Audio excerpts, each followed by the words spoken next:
Good evening. Welcome to Getty Talks under the initiative as hashtag Disruptive Education Movement from Getty, that is Global Education Training Institute, headed by Dr. Sunita Gandhi.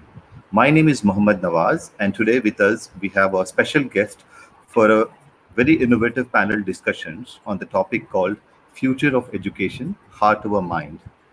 I now welcome our guest. Our first panelist, Ms. Sananda Mukhopadhyay, is an art-based educator and a theatre maker. And Ms. Sananda studied anthropology and political science, and she began working as drama and theatre arts. Later, headed the Young People's Theatre Program for theatre professionals.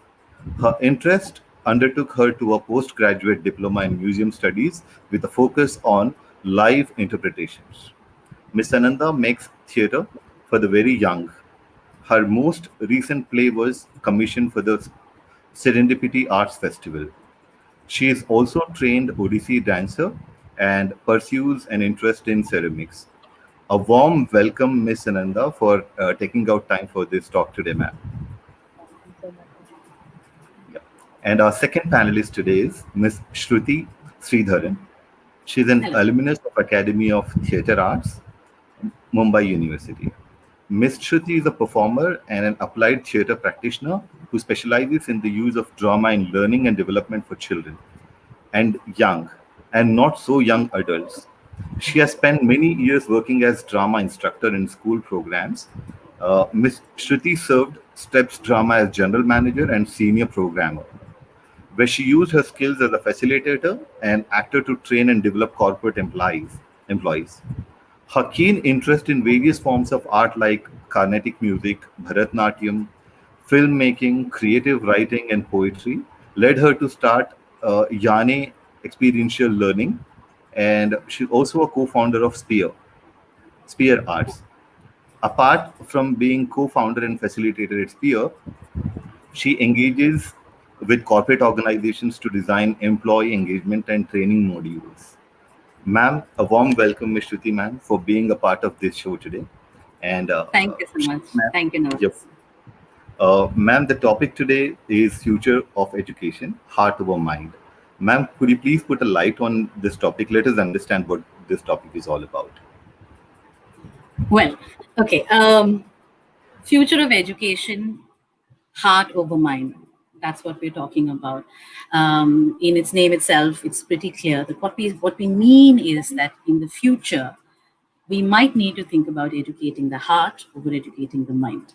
But before we go delve into what we mean about that, um, let's take a look at what we mean by education and what does it mean in the context of the future. We hear a lot of talk going about, especially in the education sector, about the idea of being future ready, having our young children, our learners being future ready. On the screen right now, we we are looking at the idea of what does it mean to be future ready. Now, if you stop to think of life before today, here we are in 2020, sitting in the middle of the pandemic.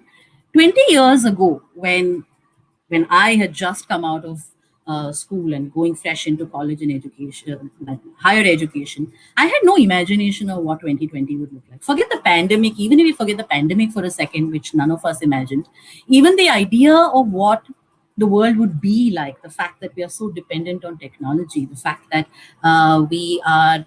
we cannot imagine our days or nights or our lives without our cell phones, our televisions, our appliances, our gadgets. 20 years ago, we had no imagination for the world that we are inhabiting today. So the question we want to ask is, at 2020 today, do we have an imagination of what the world would be like 20 years from now, 30 years from now? And in that context, in the context of imagining the future, we need to take another look at what is the point of our education system currently.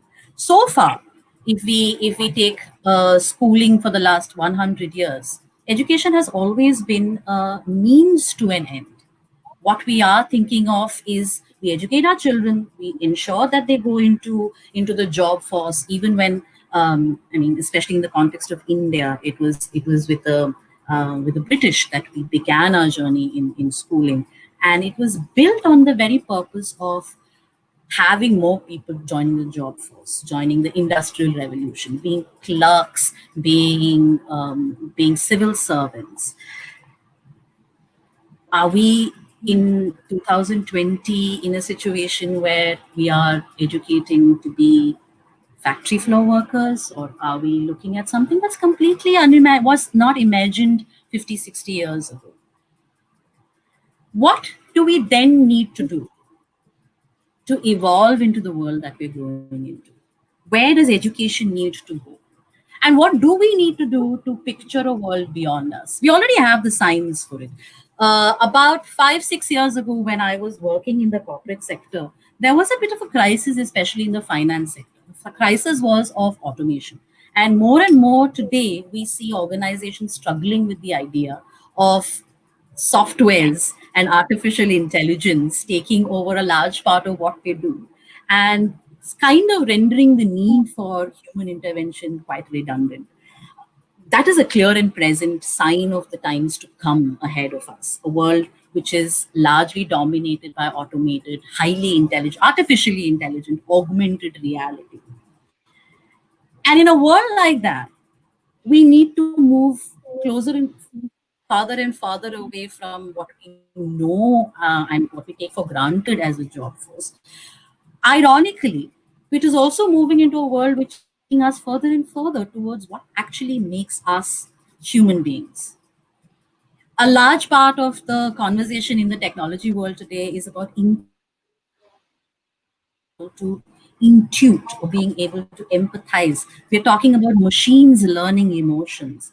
But not enough conversation is going on about our children learning emotions or our children being more intuitive.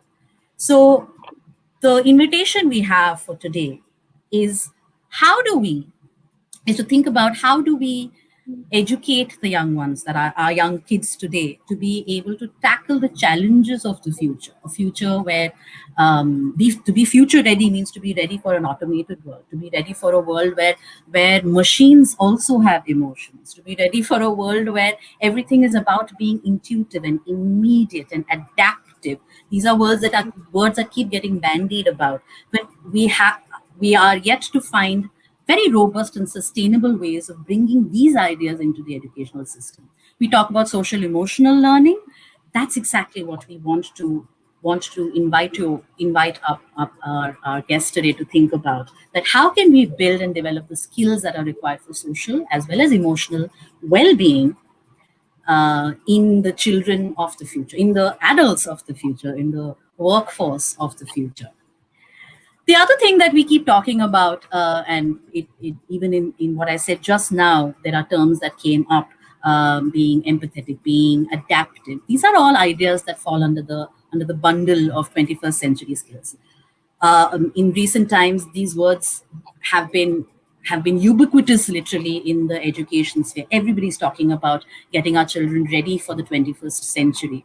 But the other day, Sananda and I were having a conversation, and it just struck us that we keep saying 21st century as if it is somewhere in the future, whereas we are quite literally 20 years already into the 21st century. I mean, 20% of the 21st century is already over. We only have 80 years left in the 21st century. And yet, amongst all the skills that we keep talking about the 21st century, the ones that get the most importance is the idea or is the skill of having information, processing knowledge and information, is the literacy for media skills, the literacy for tech skills, and literacy in itself. These are the focus points of education in the larger sense of the word.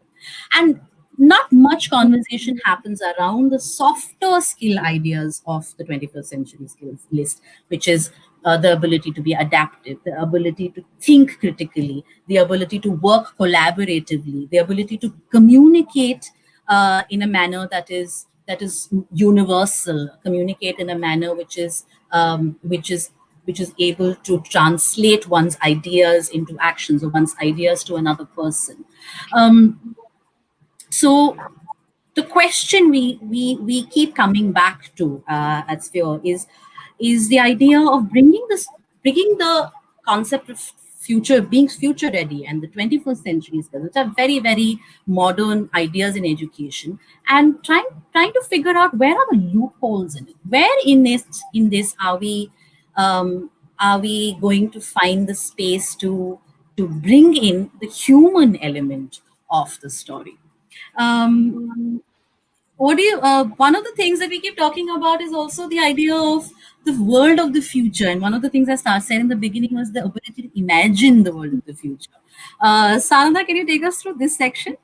Yeah, I think where we want to really bring your attention and a moment of pausing and really thinking about is imagination. Again, imagination is a word that we throw around very easily within our systems, within when we're designing curriculum, when we're talking about, what is the most important thing that you need, or go ahead, develop your imagination is what we say. But what does it really mean to imagine is something that we really need to address. Of course, this is as good as a time as it is always to quote Sir Ken Robinson, who we have recently lost and leaves a void really in imagining a better future for education. But this is something he said, and we keep going back to it as well, that imagination is the source of every form of human achievement. And it's the one thing that I believe we are systematically jeopardizing in the way we educate our children and ourselves. This is something he said 20 years back. Sir Ken Robinson is, of course, one of the chief architects towards the development of art based education and education with creativity at the heart of it. We'd like to show you an example and again ask you to ponder upon this idea of imagination. Now, this is a work from the late 1800s by a French artist called Jean-Marc Cotet, who, during the time when there were other artists, literary artists, who were thinking about the future, science fiction was being written about, were imagining what the year 2000 might look like. And in this image, as you see, we can interpret that there is individual learning happening, or there is machine based learning that is happening. Now, this is somebody in the late 1800s imagining the world of the 2000s. In the next one, what we can only interpret is probably a webinar of this sort or a video call, is again an imagination of the technology that was around at the time in and around the world of the artist, where the artist draws from, to imagine what life might be in the 2000s. Life is probably very different already in the 2000s, but what is of importance for us to note is that within the sphere of imagination, we are constantly negotiating with our current world and imagining how it would be different. So if that is the dialogue, if imagination really is at the heart of it, we need to ask ourselves, where in our system do we allow for the practice of imagination? In the last slide, we have an image of sketches from Leonardo da Vinci's imagination of a flying object, a flying machine, and also the Wright brothers' first airplane model that they had built, that was a working model. Again, to bring your attention to the fact that these are people who imagined what the future might hold like. These are people whose worlds allowed them to develop a thriving imagination that empowered their belief in something that they made careers out of and that they excelled. And we are still talking about them hundreds of years later, and we still remain immensely grateful for their imaginations and their contributions to human development. So the question really is, where in our education system do we allow for the practice of imagination? We practice language, we practice arithmetic, we learn and we memorize a lot of things within our schooling years. Where do we practice imagination? A short definition for you: the faculty or action of forming new ideas or images or concepts that are not present to senses is what imagination might be. So, if we talk about imagination at the heart of learning, at the heart of what education needs to be, And we ponder upon the 21st century itself and the skills that we need to navigate through the same. And if we talk about being future ready, for us, if there is one discipline, or if there are forms that can address these needs, it's the arts. The arts are able to give us what we need to navigate through these ideas. And so the question begs to be asked, where are the arts in our education systems? Where are they in our imagination of education? Where are we letting our children really get their hands dirty with the arts and learn through them, learn with them, learn while within being immersed with the arts?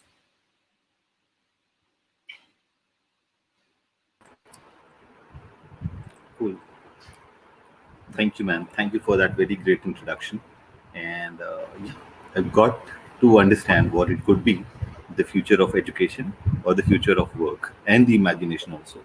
Ma'am, let us understand the little about your work, like how you work and how do you, work for this future education. What are your thoughts and plans about it? And also, I would like to know uh, at least three key points for teachers or educators to practice to get ready for future education forms.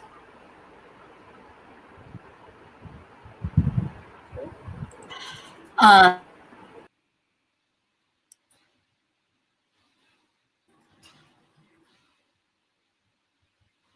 I'm muted. Am I muted still? Yeah. Okay. Um, well, to give you a brief idea of the work that we do, Sananda and I are co-founders of this company called Sphere Arts Education. And like you said so yourself in the beginning, we are both career practicing artists and we're also both career educators. We are artists who perform for children as well as for adults, and also as educators between the two of us, we work with children as well as adults in the corporate sector, in the learning, in the schooling sector.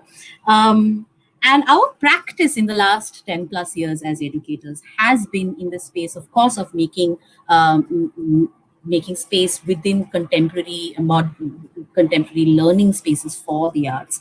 But also, it's in it, we our endeavor has been in a sense to bring the conversation about the arts away from the context of using it as a hobby and taking it closer into a space where it is treated with given the value that it is deserved as a medium of education, and understand that within it holds the potential to lead us towards our objectives of education, be it at the level of the young learners or at the level of adult learners. Or in our context, a lot of our work is also with teachers. So our work revolves around empowering them with the ideologies or the methodologies of arts to enrich their teaching practices and their pedagogical practices.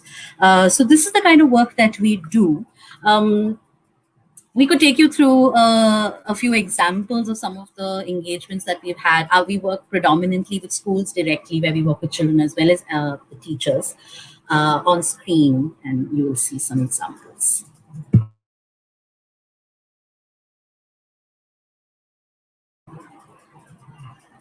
Sananda, you're muted. I am. Oh, no. Hold on. And can you hear me? Are you able to hear me? All right, super. And let me just switch to our, there we go. Okay. So one of the programs that we run is to train visual arts faculties in schools. Now, visual arts programs in most schools, especially, let's say, mainstream schools, will usually have a traditional approach which will be very skill oriented and which will be perhaps even form oriented. And ours is an effort to look at larger educational concepts and be able to let the arts do the job, which is to let the learners immerse, let the learners experience, and let the learners bring what they already know, their prior wisdom, and build on the same through an aesthetic response and through an art and through artistic means. So this is an example of a project we did called Plastics 2099. This was a visual arts project that happened from within the visual arts classroom in the school over about a month. And what we did was, the starting point for discussion were actually images that had featured in the National Geographic, and where the addressal was about this absolutely immediate ecological crisis that we're within. And what is the world going to look like soon, is what the conversation point was. And as a school, the children went through an inquiry of their own environment, looking at plastics very closely in their own lives and in the school community, doing collections, learning about how plastic is made, where is it recycled or not, looking for work of artists who work with waste, who are trying to create conversation and critical conversation around ecological crises and plastic. And the narrative that we build with the students were around imagining this world where it's almost like a science fiction world where plastic has emerged with potential life forces and become creatures.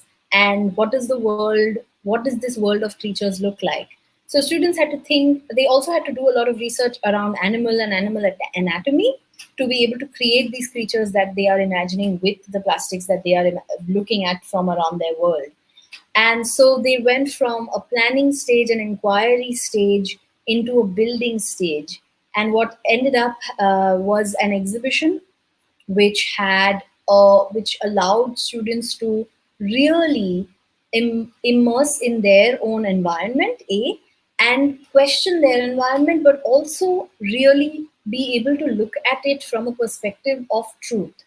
How much, where do, like this blanket idea, we all have to stop using plastics, is not a sustainable idea. There are larger ramifications of economics and systems in place and infrastructure to be dealt with. So it allowed students a very real conversation around the same, while constantly expressing themselves, while constantly engaging with an aesthetic form, and constantly doing things, constantly making, bringing in their own ideas and taking it to another step.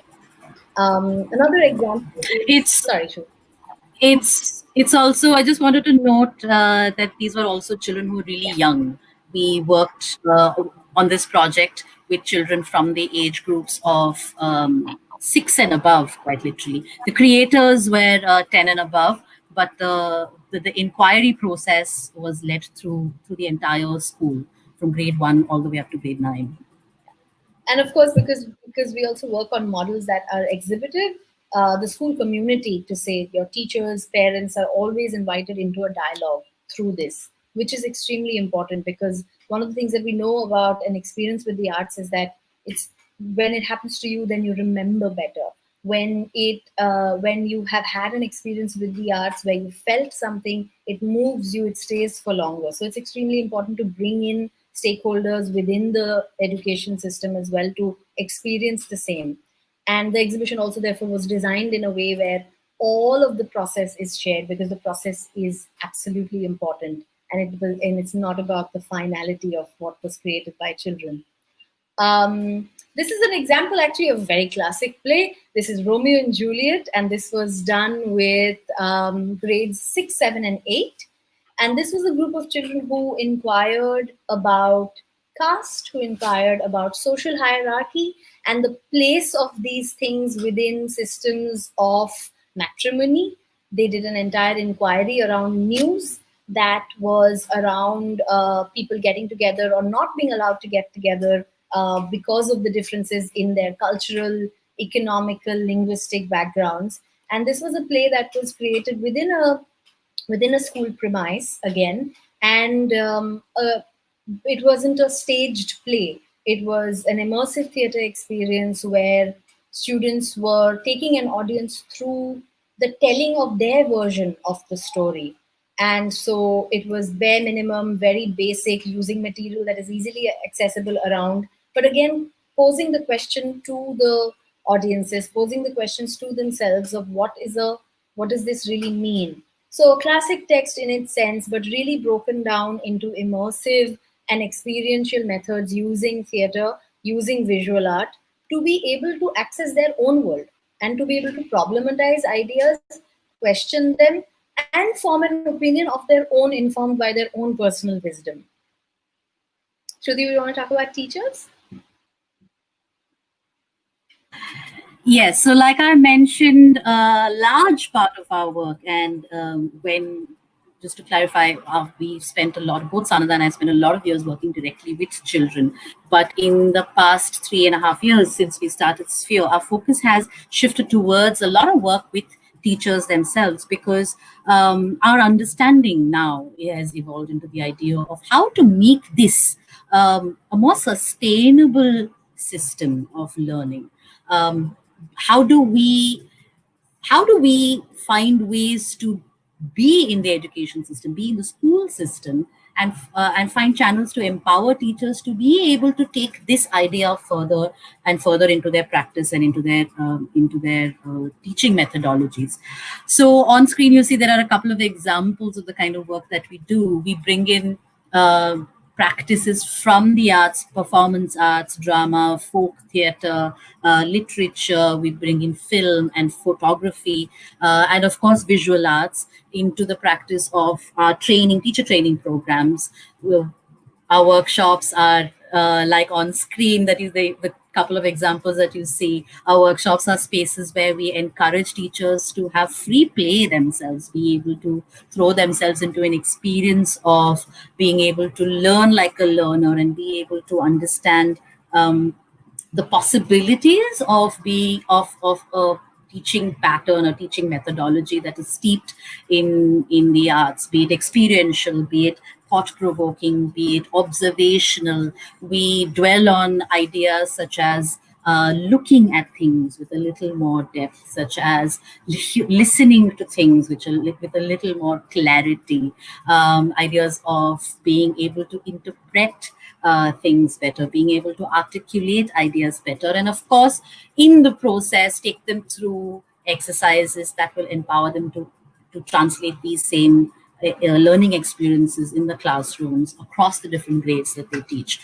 So yeah, on screen there are a couple of examples. There is one school that we trained in Sangli in Maharashtra, and there's another school where we worked with the early years teachers in Mumbai, in training them up in methodologies of better and more effective storytelling, better and more effective presence in the classroom, better and more effective and art based methods of teaching. Mute, mute, mute. You're muted. You're muted, Sana.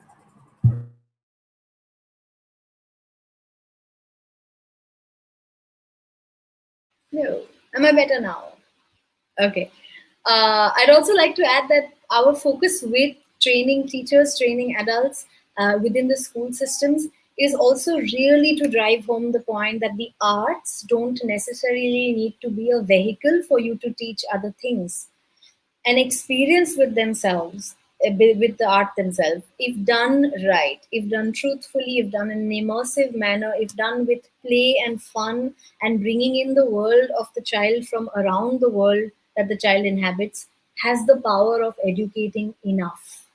And so that is something that is extremely important to us as a company and as practitioners. So all of the work that we do with adults especially is to drive home this point. And of course, there's no taking away from the fact that the arts are wonderful to integrate with in mainstream subjects, in core subjects. There is a role for the same, there is a place for the same, but it isn't the end of all. There is a larger possibility of the arts to feature as themselves. They can hold themselves as education itself.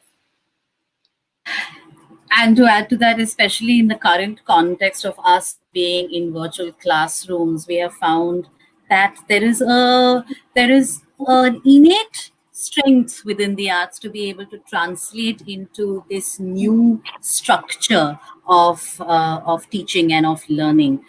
In fact, we keep joking about this, that we are suddenly right now in classrooms that are in rectangles, and the arts has always lived in rectangles, be it painting frames or be it photo frames. They've always existed in rectangles. So there is some wisdom in there on how it kind of translates from one to the other quite easily. All right, should I proceed? Yeah, man. Yes, ma'am. Shruti ma'am and Sanda ma'am. Yes. One thing I would like to add or could understand by the conversation that we had so far, and we are scared of imagining future. Yeah. We really are not ready for future, especially how to control our environment and excess use of plastics the way you have just meant. And well, it is nice and quite relaxing to understand that we can make our minds innovative through your research and innovations. But how can we make space for the arts in our public education system in a simple and sustainable way? Hmm. That's actually a very, very pertinent and very important question, Nawaz. Just like Sanada mentioned just now, our goal has always been to take the conversation from the arts where it exists right now. Right now, it's in a space where we look at arts as a means to be able to calm ourselves, be able to express ourselves, be able to have a hobby, which is an extracurricular or a co-curricular. These are vocabulary that we've heard in the school system for years. Since when I was in school, the arts has been co-curricular or extracurricular. But the endeavor for us is to try and move away from that conversation and, like you said, find ways of building more sustainable pathways within the existing systems without trying to reinvent the wheel. We're not saying every school needs to become an alternative school. We are not saying that we need to scrap math or science or stop teaching. All of those are important. And Sananda will agree to this. I personally am a huge fan of both science and math. So we genuinely feel that yes, of course, the existing knowledge system is extremely necessary. We really need to know all of that. But the question we want to explore is where can we find ways to be able to add another layer or infuse another little bit of flavor of the arts within the same system in a sustainable manner? So that's a great question. And to answer that question, though, Nawaz, the proof of the pudding actually lies in the eating of it. So what I will like you to do is I would like to force you into being a volunteer. And I'd like to take you through a very, very short exercise, um, which is an art based exercise, something on the lines of what we do in a regular classroom. So it kind of gives a sense of where we want to take the conversation. So on the screen, you will see a painting. It's a very famous painting. We'll talk about it in a minute. But what I would like you to do is take a look at it closely. And those of you who are at home who are watching this live, you could also do the same. Take a look at it closely. Take a moment. I'm going to be quiet in a second. Look at this painting closely. Look at all the details in it. Um, and then I will ask you a few questions. So just take your time. I'm going to give you a few moments to look at this painting.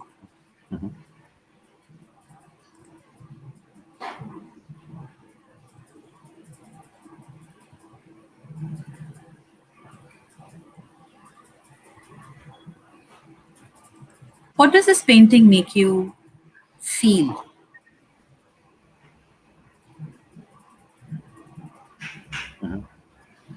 What does this painting make you feel, Nawaz?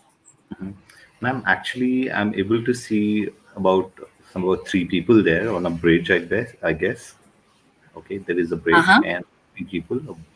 First, I can see very close to me is a woman, and there are two Uh people huh. standing at the side. Uh huh. So probably an evening view or something. We are just trying to, get ourselves relaxed or something like that. People are just, Okay. there to relax or something. Okay. So you see an evening view where there are three people who are out for a stroll, who are trying to relax at the end of the day. Yes. What do you feel emotion wise? What does this painting make you feel? I mean, like quite relaxing, kind of, even I too can feel of, being there or being in this kind of situation there or make use of Okay. this kind. It's a very interesting. It's very interesting that you would say that. What does it trigger any memory? Do you remember something? Does it remind you of some place or something from your childhood? Yes, yes, yes, ma'am. It did. Tell can you Would you like to tell us a little bit about it? Yeah, I mean, I'm from Hyderabad. There is a place called Tangband uh, in my city. So we used to Mm-hmm. go there, or we go there. We tend to go there every weekend or every alternate weekend, and we spend this kind of time. So Mm. by just seeing that, I could recall, and that's the way I could put it across in that way. By just recalling that, I was just Wonderful. connecting to my memories. Wonderful. Now I'll draw your attention to the person right in the middle of the painting, the person that you saw as a woman. Look at that person closely, their face, their body, the posture. If you isolate everything from this painting and just look at them, what does that change anything? What do you think? What do you see? What do you feel? Yeah, that's not a. I mean, it doesn't seem to be a very good picture or something. I Mhm. mean, What does it's it make you not think about or feel? attractive to see. I mean, I see. Uh, I mean, I cannot get to understand what this is all about. I mean, I could understand it. Sure. It could be a Sure. woman there, but still, I'm not able to see it. It's not that beautiful or to watch or something like that. It's not that attractive. That's a key point that you said, that it's not a very beautiful thing to look at. That's a very key observation. Thank you for this one, Nawaz. Now let's look at the next painting. I'll come back to tell you a little more about this painting later. Same exercise. Look at this painting closely, and whenever you're ready, tell me what you see. Tell me what you feel. What does it remind you of?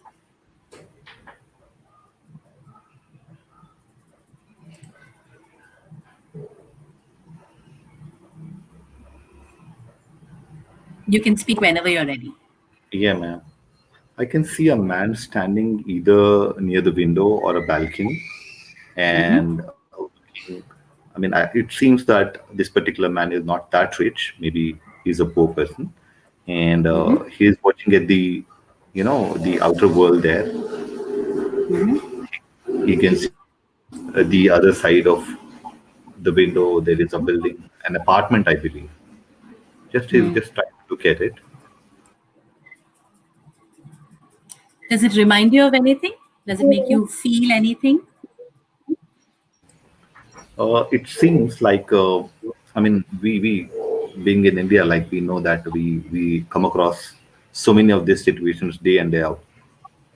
Okay, so yeah, it's a situation where uh, it's about less privilege or having very less resources. People can, just when they look at the rich people or something big, they just try to Mhm. look at it, or they may imagine themselves there, or maybe they cannot bridge that gap, or sometimes they're sad about it. Hmm. Thank you so much, Nawaz. Thank you so much for being game and for allowing us to take you through this exercise. And thanks for being such a sport. Um, the first painting is called The Scream. It's by this extremely famous artist from Norway called Edward Munch. It is it of course, like you also looked at it and you told us your perspective, people across the world, across generations, have had very varyingly different experiences of looking at this painting and very different ideas of this painting. It symbolizes like you felt confusion, the idea of something being not beautiful, being disturbing, being ugly, but also at the same time being relaxing and being calming. So this is a very unique painting in that sense, and it has been a part of the art history in for a couple of decades in this context. The second painting that we are looking at, that you looked at, is by Sudhir Patwardhan. And Sananda, do you know the name of this painting? No, the name of the painting escapes me at the moment. But we Yeah. know So that, sorry, continue. it's by Sudhir Patwardhan. Yeah, go on, Sananda. Sorry, You know we a know little that bit this more is, about this than I do. yeah. So this is a painting by Sudeep Patwardhan, who is an artist based in Bombay, who draws a lot of his inspiration from the urban landscape in the city, and also from the divide within the social structures in the city, like you very pointedly pointed out, Nawaz. This is also a specific painting where we draw a lot of information from new living systems. So you have a gentleman looking at the world outside, which is probably Charles in Bombay, to this house, which may have been a reconstruction. It has aluminium finish windows. There are lots of things to draw from the same, but the artist again does, in a very innate way, draw our attention to what you hit upon, to disparity, to loneliness, to the urban ennui, if I might say so. So what we are trying to bring your attention and those of all the people who are watching this video right now towards the potential of something as simple as this. In this exercise, Nawaz did not have to make art. In this exercise, Nawaz did not have to pick up a single color or pencil or paper and draw something or create something.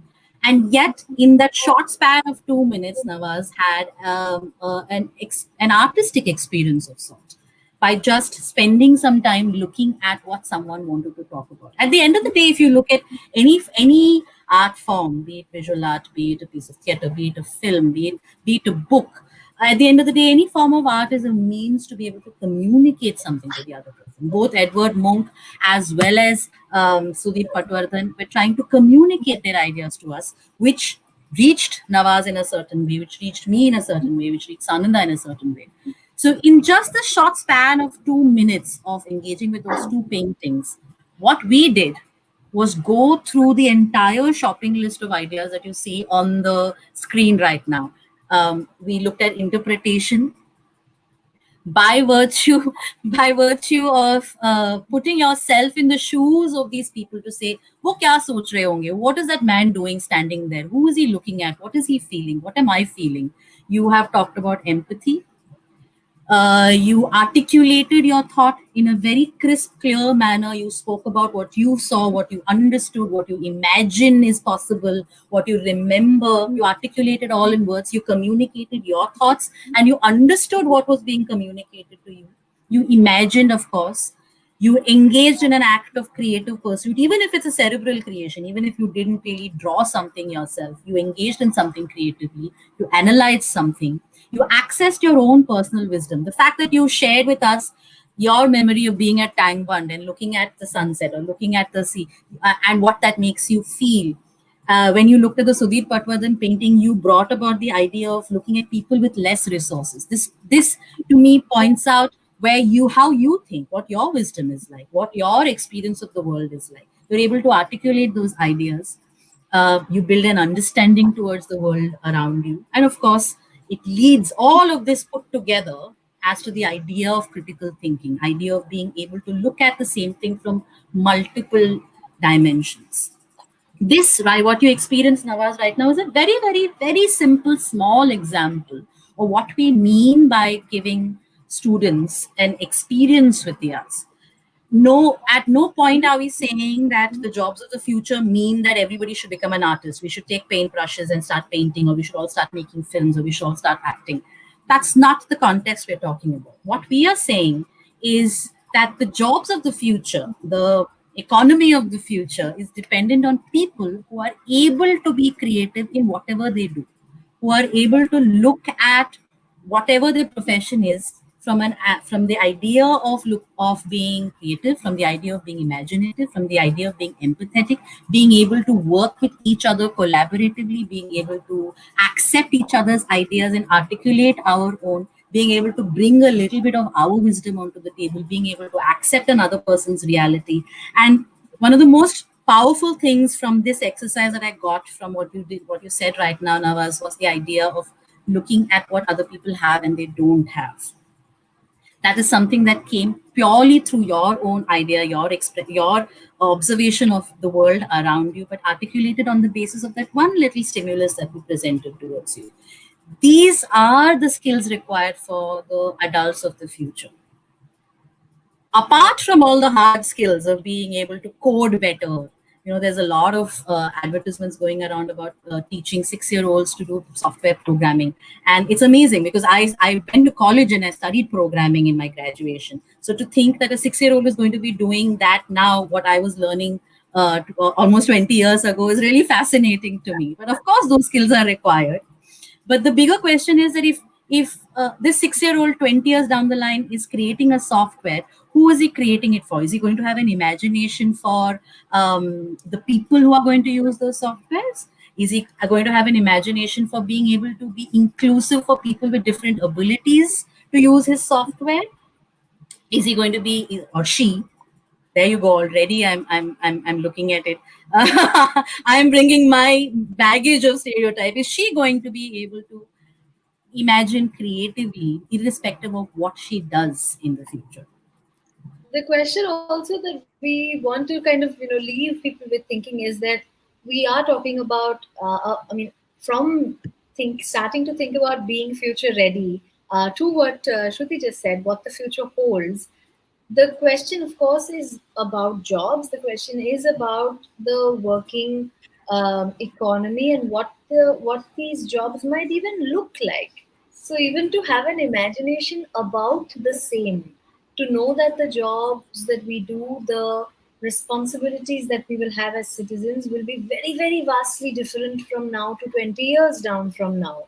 Um, just look at just look at the pandemic right now. How many new jobs have been created within the span of the last 6 months, and how many jobs have had to aggressively adapt?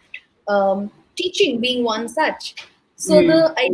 the idea is that even if we take the examples of existing jobs, like Shruti talked about a software engineer, like an urban planner, if they don't approach with empathy and with great observation of their own world and the people that inhabit the world, how will they make ecologically sustainable spaces that are inclusive, that include material that is consciously thought about, or that include the idea of who is going to live here, who are the people of this place, do they belong, have they always lived here, what kind of material suits them, what is the weather like? Each of these aspects, while of course it remains very much part of maybe training, but if you don't have an experience with the same, if you haven't been moved by these ideas, then the propensity of which you're going to bring it into your work is going to be much lesser.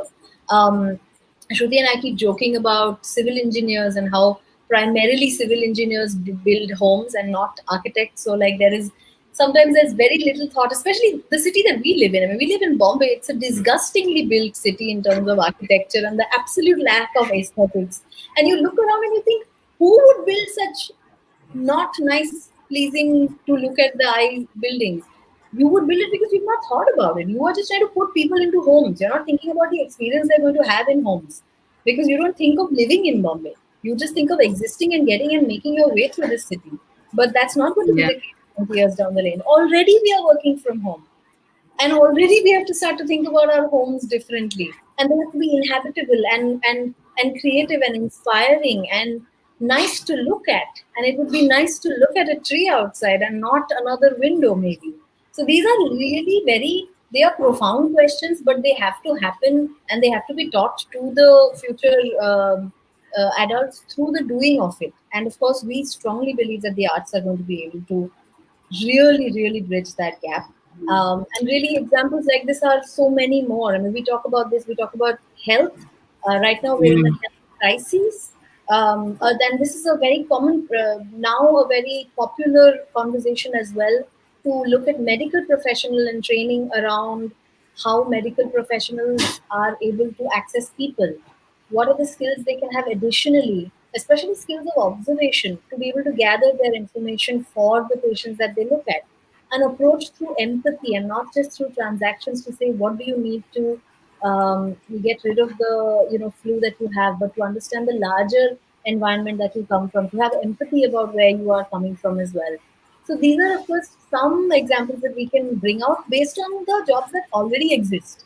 To say how can those be intervened with and made better through the arts. But imagine now for the rest of the 80 years of the century, we don't know. We really don't know. What we know is that humans have to depend on humanness. And humanness comes really through the allowance and from possibilities of working with your own ideas, working with your emotions, working with your intelligence in equal measure. And therefore, I suppose the heart over mind as a future and a necessity for education of the future. Thank you, ma'am. It was very beautiful to understand all this, and it uh, it really means a lot to understand all these things, because it's not just enabling and opening blocks of my mind to understand or to look at the things in a different way. I'll also come back to this point where you said baggage of stereotypes, and I can share this experience. Most of the teachers or many academic directors, or wherever we go and we talk to people, we speak to educators, and we tend to listen this every time. It always Yeah. comes with he. Yeah. When it is about teachers, it is always about she. Yeah. Or when it comes to some other work, it's always about he. So Yeah. yeah, a Yeah. very important point there, Yeah. man. Yeah. And Yeah. Yeah. Absolutely. Yeah. and And ma'am, we all tend to fall into that trap, because a, that's our conditioning. That doesn't make us bad people. We are not bad people because we have stereotypes. It's just because of our conditioning. But the idea is to be able to look at it with a slightly shifted perspective. Like in the middle of sentence, I mean, I realized, oh God, I was being stereotypical. um, just being able to turn that lens around, that's all. yeah, That's pretty much True. the True. crux of And it. have many lenses. That's the big Yes. one. Yeah. yeah, And and that's also the power of the arts, to be able to give somebody a multiple lens of looking at the same thing. Now, you can, even if you break it down to the simplest way, you're painting a vase. You can paint it from this angle, you can paint from the top angle, you can paint from the other angle. Light is falling that way, shadows fall. There are multiple ways of looking at the same idea, same object. And for example, if you take these same two paintings that you looked at today and show it to other people in your family, you will realize that each and every individual will have a completely different take on looking at the exact same true, thing. true, true, That's the true. crux of everything that is art. True, true. Of course, ma'am. And ma'am, one statement I would like to make here, and apart from that, I have one last question to you. And the statement Sure. what I want to make is, ma'am, we being trainers, I'm a trainer at Getty, Global Education Training Institution, where it names itself says that we are into teachers training, we train educators. So, being a trainer and teaching, you know, training for teachers and educators, uh, we adapt so many creative ways, innovative ways, because our director, Dr. Sunita Gandhi, she's a research scholar and she believes in almost every innovative, creative way to be implemented. And in all our books and curriculums, we implement these kind of ideas. But yeah, we also have an idea wherein we, make a small card wherein we have some kind of pictures and we'll ask them to, just make an opinion about that picture. But the way that you have shown, the number of things that are covered, okay, by that imagination, the way. So it has to really bring in that format as well, because I'm definitely going to use this in my future trainings for teachers. Definitely, I'm going to use this, I'm ma'am. glad. That's the reason I'm clapping about, getting the idea of how many things I was Thank coming across. Yeah, ma'am. And the Thank you. last question, you're welcome, ma'am. And the last question what I have is, how do people with experience with arts uh, in early in their lives better in their careers? you. Huh. Yeah. Um, I will take from the example that Sananda gave herself just now, about the ability for people in mainstream careers to be able to channelize their experience with the arts. So even if we just take for a moment what you said about the Sudhir Patwardhan painting, you took a look at it. We are talking about experience in the art. We're not saying making of the art. You looked at that Sudhir Patwardhan painting and you said something really powerful about the disparity between the classes and economics. Now, if you try and tie that with the idea of urban planning or architecture that Sananda spoke about in a minute, just a couple of minutes ago, automatically you see the connection. Somebody who's able to look at a painting and think about, acha, I can see the economic disparity between the outside world and the inside world. This person might have had a lot of money, but now they don't have money, or the people outside are struggling. Concepts about the other people, concepts that involve putting ourselves in the shoes of another person. Um, these have a direct correlation with the kind of people we become and the kind of people we become. I mean, I'm talking about an exposure in early years. If the minute you start having conversations around looking at the world through other people's eyes, it has a direct correlation with the thoughts you build about other people, the way you interact with other people, the way you go about your life, and go about the way you approach education, your further education, the way you approach jobs, the way you approach the work that you do, and the value that the work that you do creates in the world. So, if a child has thought in length about the economic disparity in his community, in the world around him, the chances of him or her growing up to become somebody who who is capitalist in their agendas, or who's who's pursuing the bottom line without thinking about what is happening to the fellow human beings in the world around him, just slightly becomes less.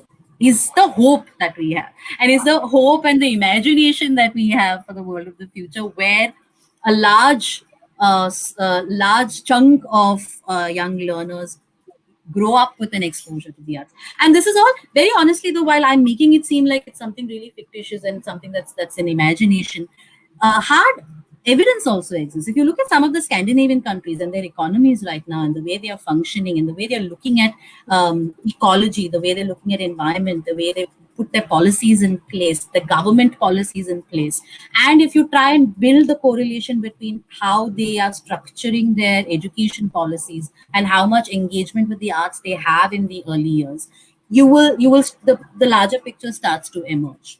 um, Also, just Sananda, to would you add, like to add sorry, anything? yeah, I just wanted to add again that it's a way to say that you have to allow for feeling things.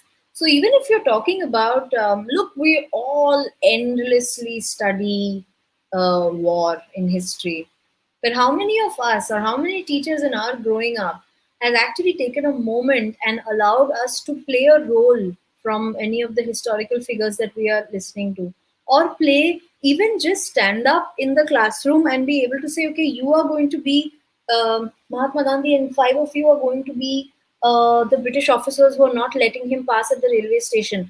Just even in that moment, I am allowed to take two perspectives. I'm allowed to feel helplessness and feel anger and feel empowerment, and for that moment, imagine what it really might have been like.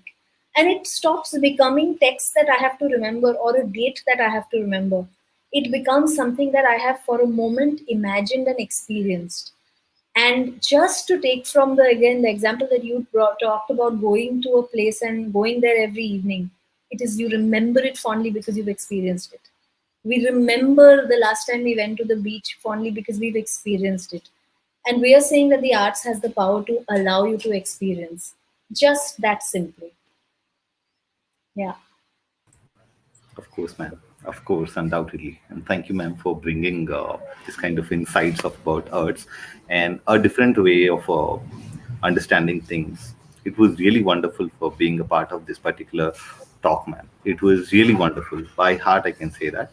And many other things I got to learn today and understand. I'm definitely going to use it in future. Thank you for, giving such a beautiful experience of being a part of this one.